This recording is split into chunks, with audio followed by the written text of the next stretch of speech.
Relmar, you got a minute? Yes? I have a... Let's move on.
And so goes Prince Arundel, fifth of that name.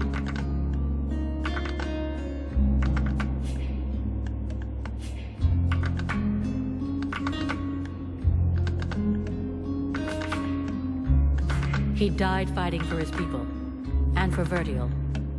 Now it's your turn to take on that responsibility. Given what remains, he's made a fine king of me, seated on an iceberg and reigning over corpses. If we manage to beat the Ice Lords, you'll have to rebuild all this. At least those who remain have a guide, Your Majesty.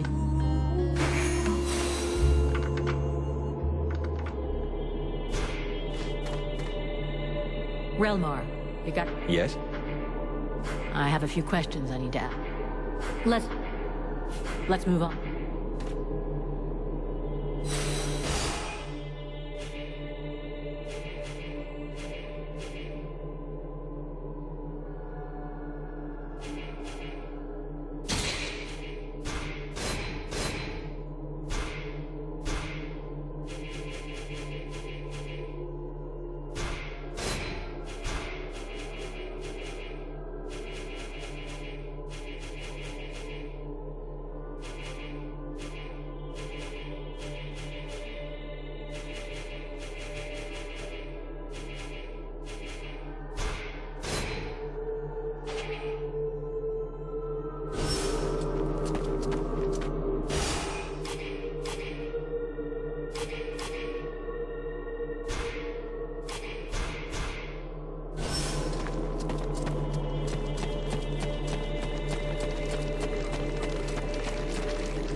Sybil, Yes? I'd like to ask... What do you want to know? I need your... If you want.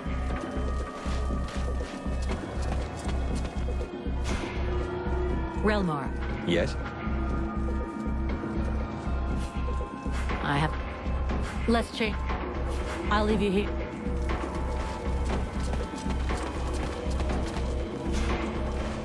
Nice camp you set up there, Captain. Me? Set up camp? You're kidding, right? Mathras and the Red Scribes did all the heavy lifting. But I'm glad you like it because I'm counting on you to keep a watch on it while I'm gone. See you later.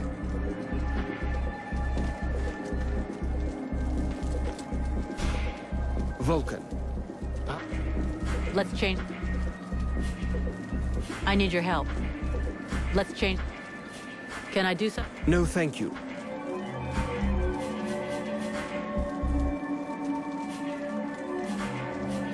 How we go?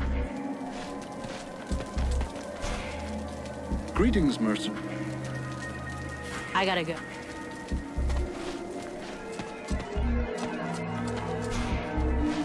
Hello, Vulcan. I'm leaving.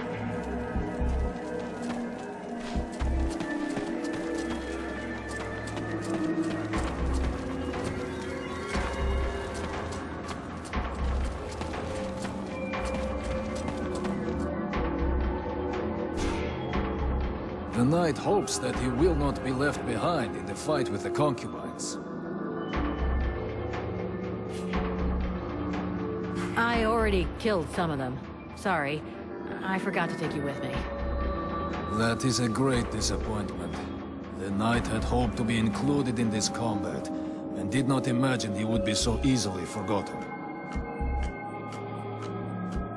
Ranval? The knight?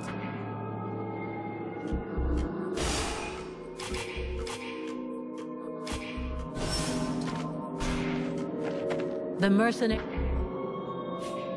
I have a... Let's change.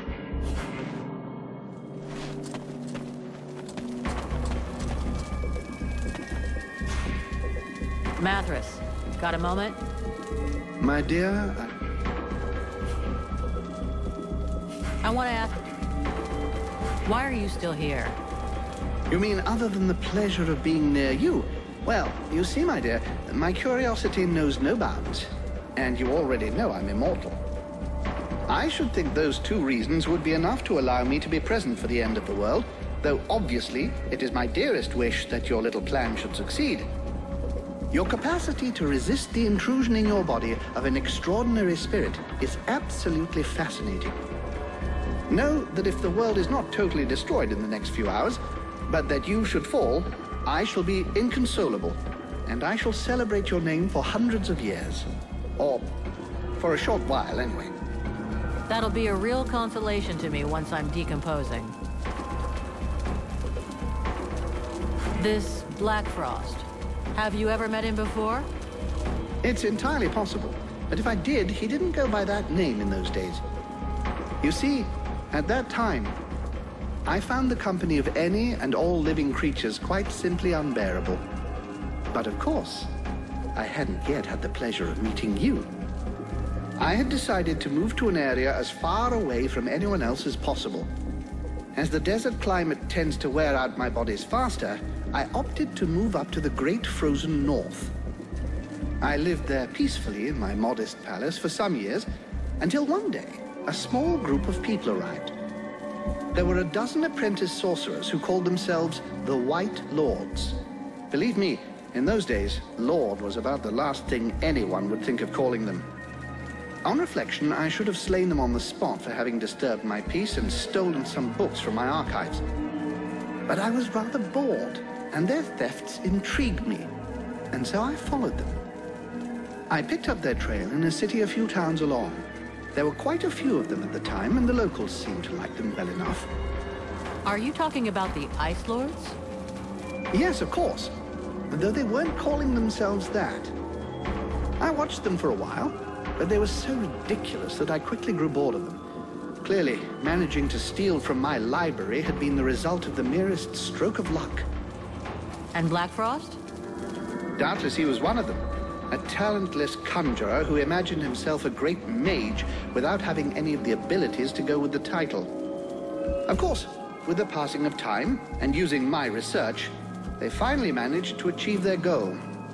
If they're still the gang of megalomaniacs that they were, then they are extremely dangerous.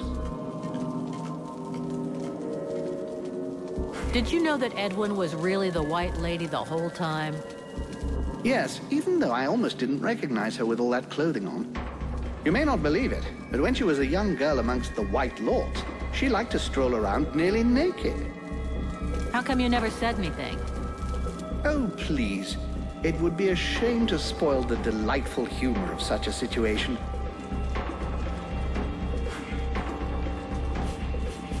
Talk to you later.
Okay, this is the moment where I politely suggest you tuck your tail between all those legs, run away, and let us through without looking back.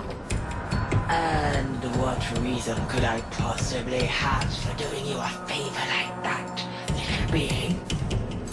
Well, to save your ass, pretty much. You must have sensed that your time was near when I dusted your sisters. They were never my sisters, insolent one, and you have accomplished nothing. My daughters are inferior to me in every way, as are you. Motherly love. I never got me. Basically, I'm making you this offer out of principle, but I'm really hoping you're gonna make me rip you a third one in battle. So be it. It will be my pleasure to grant you your last request.